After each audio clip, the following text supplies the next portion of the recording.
श्रीनगर में एक खातून के कोरोना वायरस से मुतासिर होने की सरकारी तौर पर तस्दीक होते ही न सिर्फ श्रीनगर बल्कि पूरी वादी में खौफ और अफरा तफरी का आलम है।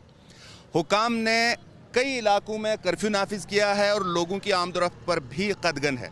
हालांकि लद्दाख में 8 मामले सामने आए हैं और वहीं पर तैनात एक फौजी एहलकार भी कोरोना वायरस से मुतासिर है, जिसकी सरकारी तौर पर तस्दीक हुई है। और लद्दाख से जिन लोगों को श्रीनगर इलाज के लिए लाया गया है उन्हें श्रीनगर के ही एक होटल में करंतना में रखा गया है, जिसके बारे में यहाँ के कई सियासी हलके इख्तलाफ करते हैं और उन्होंने हुकाम से मुतालबा किया है कि उन्हें श्रीनगर से मुंतकिल किया जाए, क्योंकि पहले ही कश्मीर में बहुत बड़े पैमाने पर खौफ है। हमारी गुजारिश है, हम चाहते हैं कि जो जहाँ है फ़िलहाल उसको वहीं रखा जाए, अपनी अपनी जगह। कोई अरब में है उसको वहीं रखा जाए, कोई दूसरे कंट्री में है उसको वहीं रखा जाए।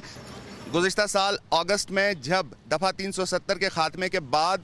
कर्फ्यू नाफिज किया गया था, वैसी ही सूरत हाल इस बार है, क्योंकि कोरोना वायरस के खौफ और ख़दशात को देखते हुए हुकूमत ने न सिर्फ जिम्स, क्लब्स और दूसरे ऐसे मकामात को बंद कर दिया है जहां पर लोगों की आमदोरफ्त होती है, बल्कि आज बाकायदा तौर पर सिक्योरिटी फोर्स और पुलिस सड़कों पर कर्फ्यू को नाफिज करते हुए दिखाई दे रही हैं।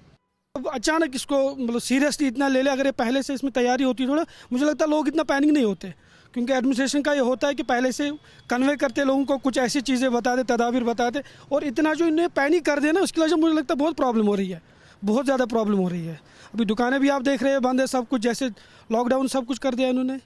इससे ऐसा मालूम होता है कि जम्मू कश्मीर में सरकारी सतह पर इस बीमारी से निमटने के लिए एक हंगामी प्लान मुरतब किया जा रहा है, क्योंकि सरकारी तौर पर यह बताया जाता है कि अगले चंद रोज़ के दौरान उन सभी लोगों के बारे में मालूमात हासिल की जाएंगी जिनका मुतासरा अफराद के साथ कोई राबिता रहा था।